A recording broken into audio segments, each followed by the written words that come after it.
welcome to Your Intended Message. My guest today is Brenden Kumarasamy.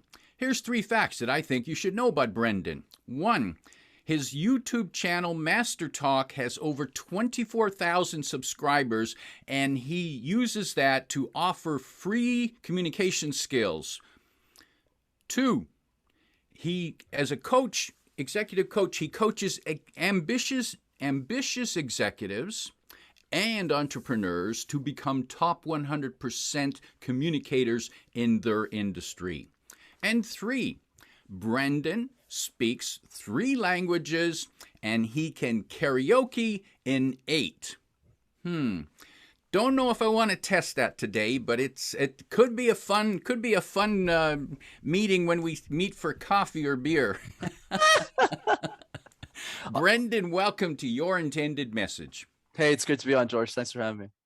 Wonderful to be talking with you. And Brenden, your YouTube channel, Master Talk, you offer tips on communication, not only for entrepreneurs and executives, but also for family members, children, people who are growing their careers, just to help them communicate more effectively.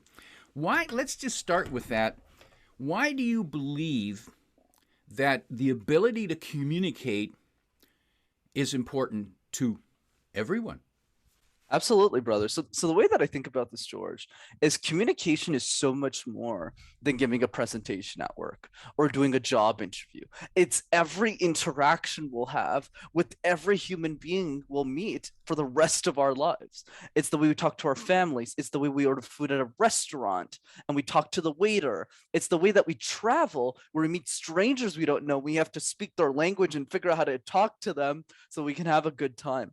Communication, once we realize, George, is not just about increasing the bottom line, but leading a fulfilling life. That's when we start to take it more seriously. And the question to think about as we get this conversation started, George, is how would your life change if you were an exceptional communicator? A lot of us dream about our vacations. We dream about the expensive things we want to buy, but we don't dream hard enough about a world in which we're a great communicator in it. And that is something that, I've never heard anyone say, I wish that the world was better at communicating.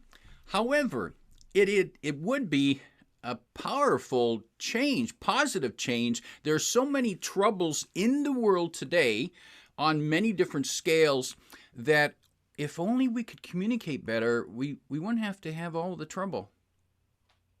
I agree. I feel that the world is very divisive right now for reasons that don't really make sense, because at the end of the day, we're still all watching the same movies.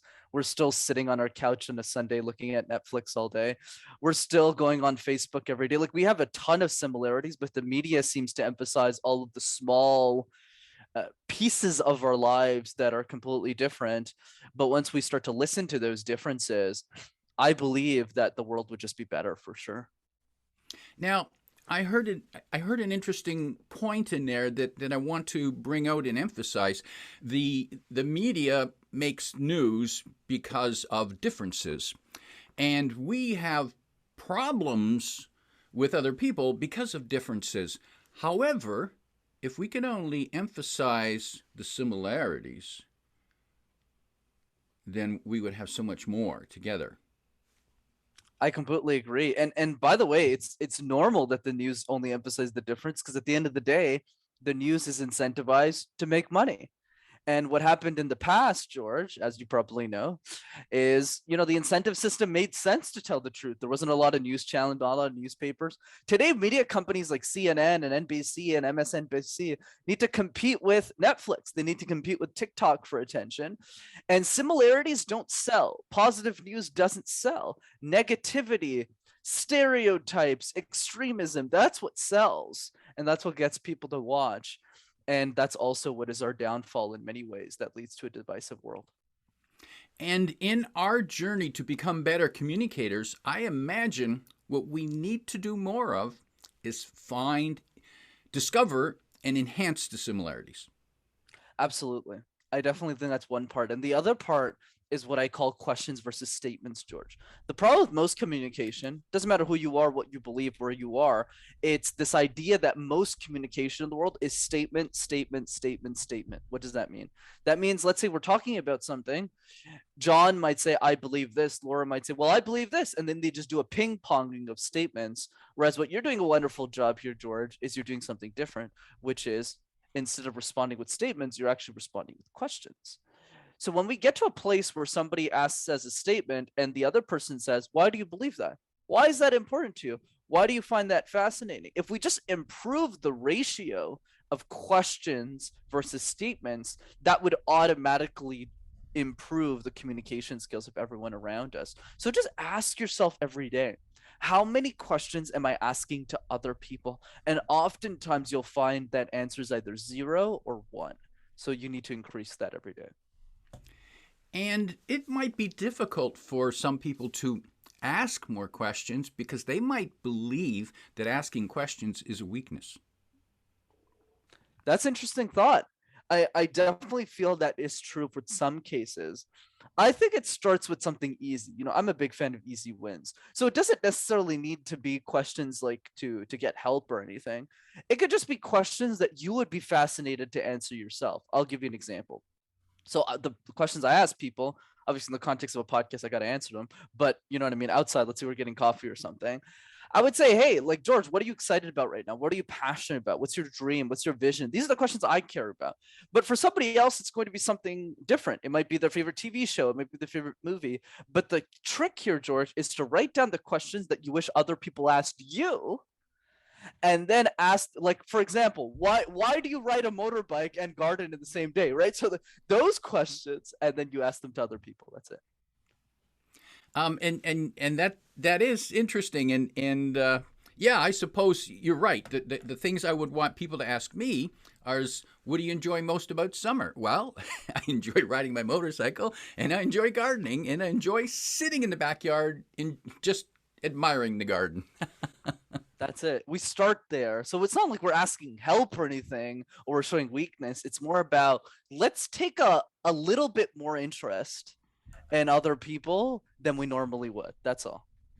Now, Brenden, let's take that and look at how the workplace is changing, the communication, and we've gone through the work from home during the pandemic, and now people are starting to get back to the office, back to the workplace, back to real meetings, but not entirely. There's going to be, it's going to be different. It's not going to be the way it was. What communication challenges do you see people facing when they're, we just coming out of this virtual? Some of it's like this, some of it didn't, and now we've got to go back to in person and still go back to virtual. What do you see are the challenges people will face? Absolutely, George. So the way that I see it is it's two faceted. So prior to the pandemic, we had the technology tools to give virtual presentations, except the user adoption of those presentations wasn't super high because people would just go, I'd rather meet in person. And the same thing in business. Well, I don't mind spending $5,000 on a business flight to go close a $5 million deal. It's fine. What the pandemic did is it normalized and forced us into a digital way of doing things. So you didn't have the option of taking that flight anymore. You had to close the deal over Zoom. But what's happened post-pandemic is a lot of people are realizing that, oh, wait a second, I don't have to spend $5,000 to take that flight anymore. I don't have to spend time away from my kids. Sure, there's some things I'll still need to fly out for, but not all of those things. So what does that mean for the future? That means a hybrid world. Online communication is here to stay, but it won't be as poignant as it was during the height of the pandemic. So it's going to be a mixed world. What does that mean for the person who's listening to this podcast, George? It means you need to be great at both, not just in person, but also virtual. And how does that conversation start? That starts with learn how to master one setting at a time. So if you didn't take advantage of the pandemic and you didn't get really good at virtual presentations, I would start the conversation there because you're still going to have virtual meetings every week, even if you're back at the office. A lot of my clients are telling me that it's not fully back at the office unless you work in like a manufacturing industry. It's like half office, half off. So what does that mean? That means get used to staring at the camera lens. So your eye contact is good. What does that mean? It means show up at the same energy as if somebody who's in the same room as you. And number three, it also means get on phone calls with your audience, talk to them, get to know them, so you can deliver a better message online and then go offline. Are you suggesting that if we're planning to have a virtual meeting, whether it's Zoom, Teams, Google Meet, that with somebody new, that perhaps it'd be a good idea to have a phone call first? Absolutely. So not always, not in always cases. I'll give you one specific one where I think this is apparent. We can't do this with every meeting. Is let's say we have a town hall meeting that we have to give virtual. Let's say with the CEO of the company, you're talking to 50 people. Well, what happened in person, George, is if you wanted feedback, you could just get lunch with these people because they're just in the same room as you, and you can sit them down and say, what else would you change? How would you make this better? But in the online world, there's a lot more friction because the call just ends. So you can't really talk to them. So I would say for your high stakes presentations, the things that you really want to keep iterating, that you find yourself repeating over and over again, like the vision of the company, the town halls, a very important deal, I would encourage you to try and bring some of those relationships on the phone or in person, just to ask them questions. That's what the purpose of that meeting is. Like, what would you change? What would you do differently that would normally happen organically in person that you can't really do virtually unless you force it? The important conversations, naturally you want to have them face to face. I can't see anyone, for example, making and this goes to the personal communication. I can't see anyone making a marriage proposal through Zoom. I'm sure it's happened. It's probably happened. Has someone done it? That kind of different, but there are important. And for example, during the pandemic, I imagine that many people have had job interviews virtually, which has got to be challenging because you want to be in the same room with people. You want to pick up on the body language. How can we decide if we've got to choose to meet in person or to have a virtual meeting or to have a phone call? What are the criteria that we might consider to prioritize our best way of contact? Yeah, absolutely. Here's the approach I take with relationships, George. I call this the value list because I feel a lot of relationship is not well understood. Think of it like this. Let's say we meet somebody new every few days, which is not likely. Most of the time, we don't meet somebody new every few days. But let's say we did that for a year. 365 days in a year. Let's say you meet 100 people, give or take. And let's say we do that for 50 more years. So let's say we're 30 years old right now and we live until 80, though I hope people live longer. And this is the only math test today. The only math question is if you have 50 years and you multiply that by 100 people, that's only 5,000 people, George.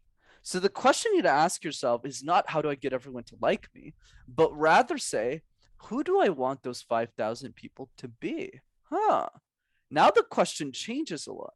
So what does that mean in the context of your question? What that means is you need to rank your relationships. Make a list of the top 5 people in your network. This is what I call the value list. And rank them not in order of money, not in order of celebrity status or any other metric. Rank them simply in order of generosity, how much they pour into you. And then once you have those 5 people, then you use the right tactic to stay in touch with them. And honestly, for those 5 people, I always make it a point to try and meet them in person. But if not, you just pick the medium that works for them. Zoom and phone calls are fine too. Brenden, I haven't heard that before, and I'm intrigued by that value yardstick.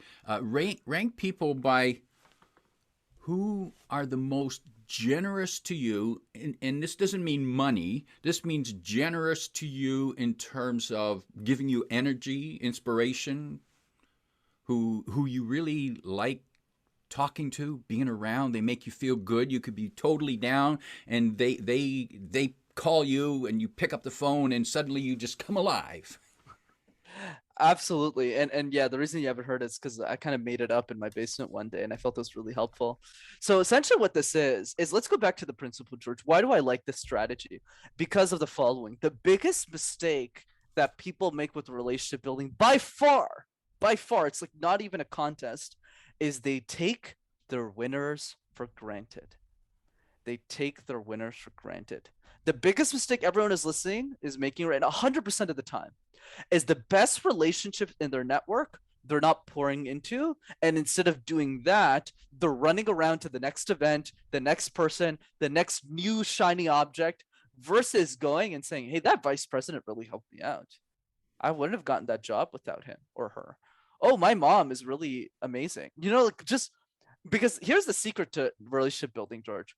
Over deliver for the top people in your network, and they'll just introduce you to the top people in their network. Those are the people you want to meet, right? Like for example, in my top 5 right now, one of them I met because of somebody else in my top 5. So number 3 on my list, Sam, introduced me to Billy, who ended up being number 2, right? So that's the key. I never would have met Billy if it wasn't for Sam. But the point I want to drive is here's another principle I want to throw down. Generosity is not enough. Generosity is not enough. If you think being a generous person is enough to build a strong network, you're wrong, in my opinion. It's important to be generous to other generous people. Now that's different, because if you're generous to other generous people, that's when your network really starts to multiply on top of each other. It starts stacking, because if you help other generous people, they're just going to lift boulders for you. Whereas I think the problem with most of us, whether it's with our relationships, our family, the people around us, is we're pouring into the wrong people, George. And I suppose the lesson there is we can't treat everyone the same, because there are people who will steal too much energy from us. If the same generosity doesn't work with everyone. And I suppose, too, what I'm hearing there, be generous to generous people because they'll give back, versus don't waste your time being generous to takers. The takers, the ones who are always suspicious of everything, who are sarcastically complaining all the time. Don't talk to those people. Don't hang around with them. Absolutely, George. I call this go the extra meter for everyone. So give to everyone, but don't fly out for them. Don't go do their groceries. Like, go the extra mile. I mean, the meter, which means, okay, send them a podcast episode that'll help them. Send them a quick text, answer quick, maybe send them a voice note or something, but go the extra 10 miles for the top people in your network. So my version of this is not go the extra mile for everyone. It's go the extra meter for everyone, which is a meter more than most people, by the way, because most people don't do anything for other people. So just going the extra meter helps you stand out, and then go 10 miles for the people who are really pouring into you. Powerful advice already here. And if we take nothing else from this podcast, I think that this is the most important advice that we've heard. And what appeals to me, Brenden, in that is that you're not telling us to be bad, not to mistreat people, to treat everyone well, and treat everyone a little bit better than they might expect, but don't pour our heart into people who will just steal it. And however, do pour our heart into those who will give theirs back to us. Absolutely, brother. That's always been my principle. For me, what I love is about my approach is that you don't take people for granted anymore, especially the best people. Like for me, my business partner, my mom, my sister, I'm always finding ways to over deliver, because I think of it like business. If you don't deliver for the customer is just going to go somebody else. Let's say we take Blockbuster and Netflix. Okay, Netflix is just easier than Blockbuster. I don't want to wait in line anymore. I don't need this tape. I don't want these late fees. So we're done. So Blockbuster went bankrupt and they lost. I think of that every day in the context of my personal relationships. The only reason I've gotten the success that I've had relative to my age is because I ranked and stacked my network in the way that I showed it to you. And this is my approach. Communication and having a network, a strong network, is like a sports team. If you're delivering more value than everyone else, you deserve better people around you. But the opposite is also true. If you're not pouring into people, if you're not helping, if you're not generous when somebody calls you on a podcast, if you just go, oh, buy my book, buy this, and you're not actually helping people, then you don't deserve better podcast appearances. You don't deserve better opportunities. You don't deserve better people in your network to help you. And that's the key. So if you're the most generous person and you pour into the right generous people, my God, you'll have an army to support you to be successful. And I'm thankful that I made the right moves to get that as well. When people head back to the workplace, how can they apply that principle? Because they might have to work with people who they don't like. Absolutely. I worked at IBM for a few years, and thankfully, surprisingly, which hasn't been my experience in the past, the culture that was really good. But there's always some bad apples. So here's my approach always is focus 80% of your energy on the people you really like so that it balances out the 20% of people you're forced to talk to because your job demands it. So there's no way to get around that. But I think the key is it's all about energy distribution. What does that mean? That means the people you don't really like, keep it to the minimum. Don't go to socials with them. Don't do the extra stuff you don't need to do, but do the business, treat them well, smile, finish the Zoom call, just do what's important. But the people you love at work, those people go to the socials, spend more time with them, get to know them, pour into those people. And that's the key. That was my approach in corporate as well for my next promotion back when I was playing that game anyways, where I was like, okay, there's 10 executives. Two of them don't want to talk to me. Six of them are really nice, which is very rare, by the way. It's like it was just a unique culture. That's why I give them credit. And then two of them I was indifferent about. Okay, I'm not going to pour into those four people. I'm just going to focus on the six that really. And then one out of the six really, really likes me, so I'm going to pour more into that person. I'm going to stay the extra night, light the candle lit, the lamp, stay the extra hours for that specific executive because I know it'll pay off for me. So it's the same thing. You got to put your chips in the right place. So when your promotion comes up, the person advocates for you and is a staple for your success in the company.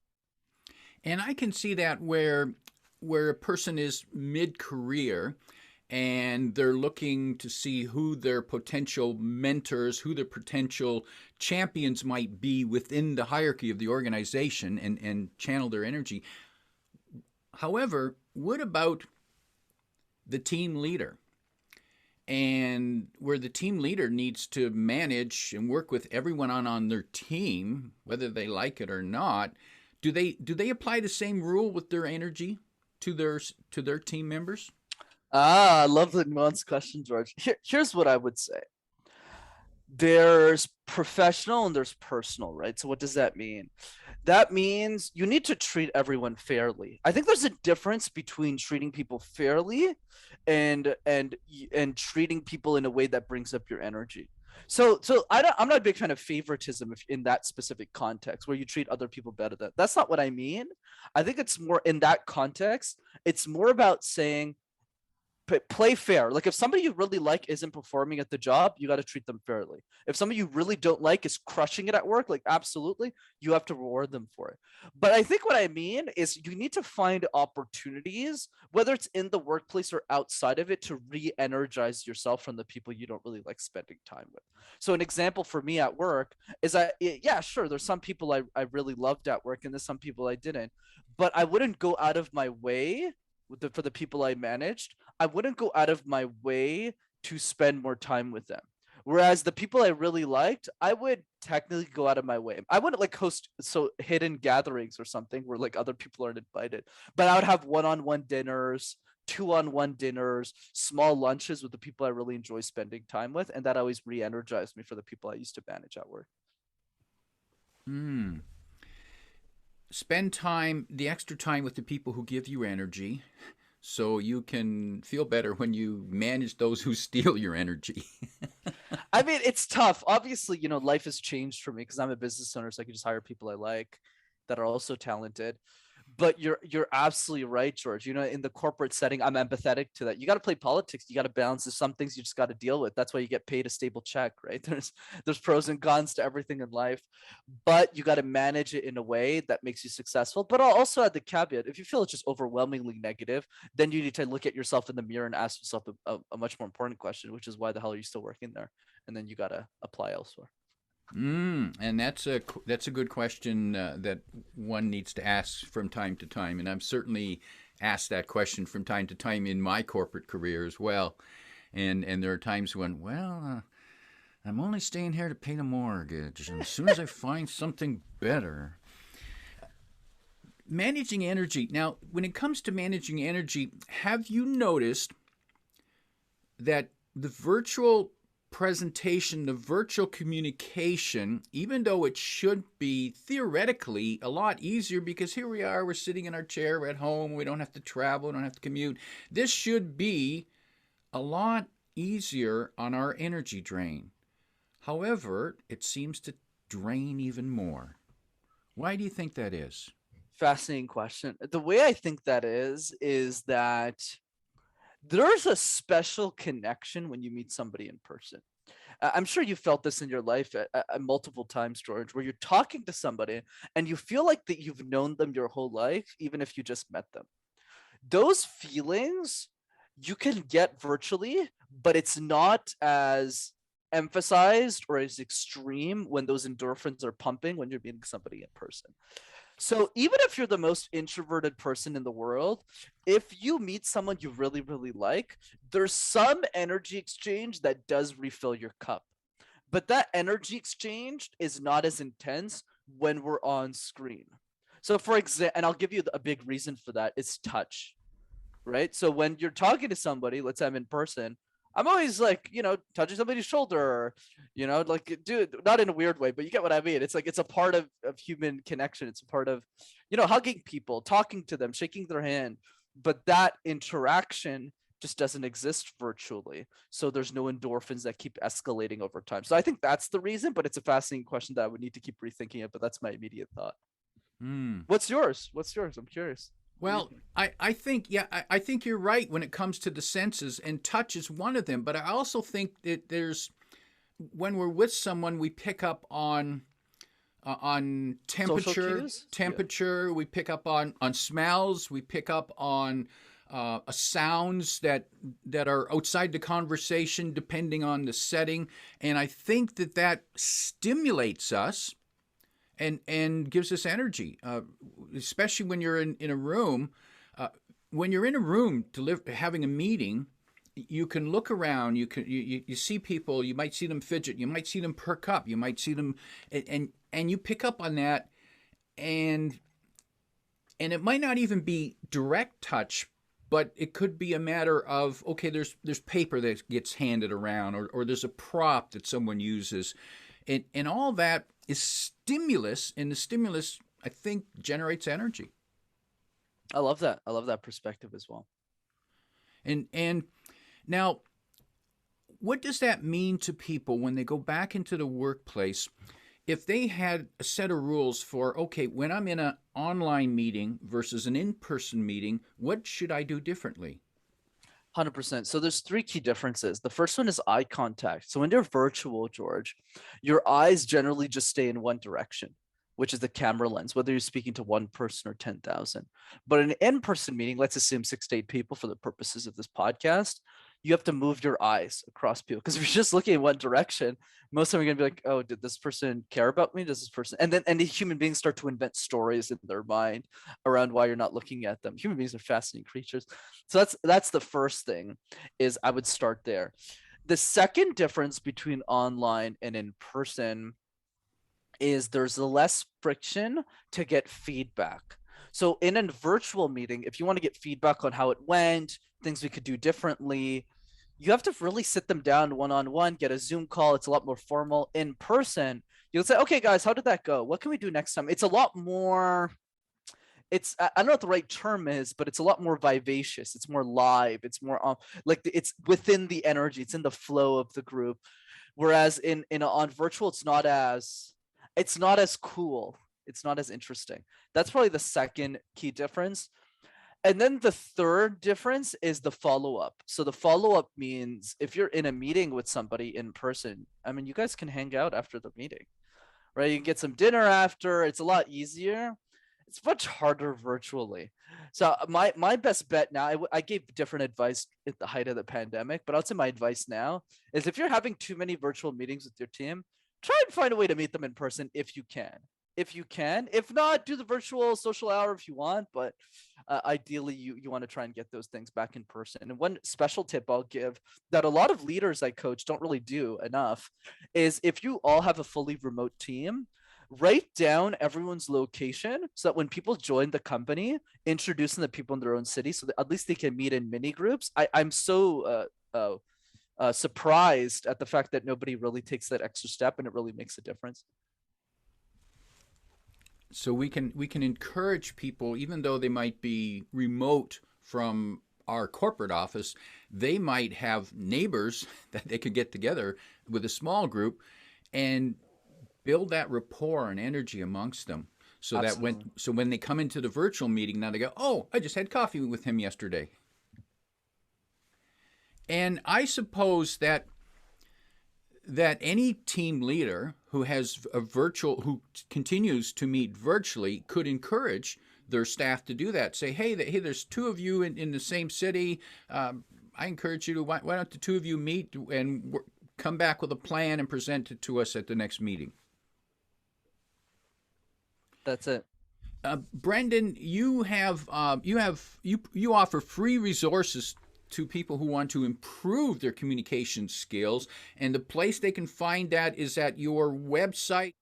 Absolutely, George. Yeah. So at rockstarcommunicator.com, you'll find access to a ton of free trainings that we do on communication. We have a Zoom call that I do every few weeks. I facilitate it. So for those of you who are interested, feel free to register for it. And it's completely free and it's fun and it's interactive. And I hope to see you there. That's the site, rockstarcommunicator.com. You find more tips and ideas from Brenden. Brenden, as we prepare to wrap up, if you could sit down and give advice to team leaders as they try to manage and enhance their communication among their team in this hybrid workplace, what might be that 1, 2, or 3 pieces of advice that you would give them? And maybe it's something you've said already. Absolutely. I call this my easy threes, George. So these are 3 easy exercises that team leads can do so that they can improve their own communication, which then inspires their team members to improve theirs. Number 1, the random word exercise. Pick a random word like fruit, like jaguar, like headset, wall, and create random presentations out of thin air. And one thing I recommend on top of that, start your meetings that way. Make it fun. So that way everyone's learning communication, not just you.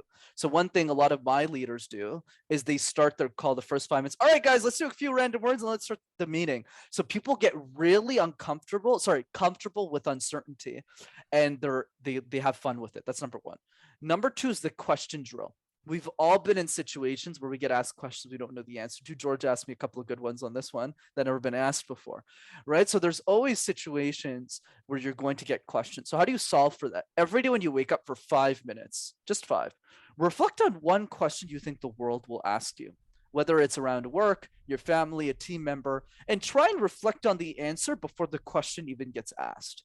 And if you do that once a day for 5 minutes, after a year, you'll have answered 365 questions. You'll be unbeatable. That's number 2. Number 3, the third tactic, George, is I'm sure you repeat it every episode, but it's so simple that nobody does it. And it's sending video messages to your team members. I am shocked, George. I ask this question all the time. I say, how long have you worked in corporate? Somebody goes, 13 years, 7 years, 5 years, 2 years. And I go, how many videos have you ever received in your career, not today or this week, in your career, where your manager, your supervisor sent you a 20-second video message just saying something super simple, nothing specific to you. Just saying, hey, George, just want to wish you happy holidays. I love all the work that you're putting in. Keep it up. That's it. The answer is always 0. Be the person who does it for other people. Because if you are, you'll stand out. And I'll end with this principle, George. If you communicate 20% better, not 200% better, not 200,000% better. If you communicate 20% better than your competition, you will stand out 100% of the time. So if you implement the easy threes, you will 100% stand out from your industry if you do it. Powerful and practical advice. Thank you, Brenden. My guest today is Brenden Kumarasamy, reminding you to improve the ratio of your questions to your statements.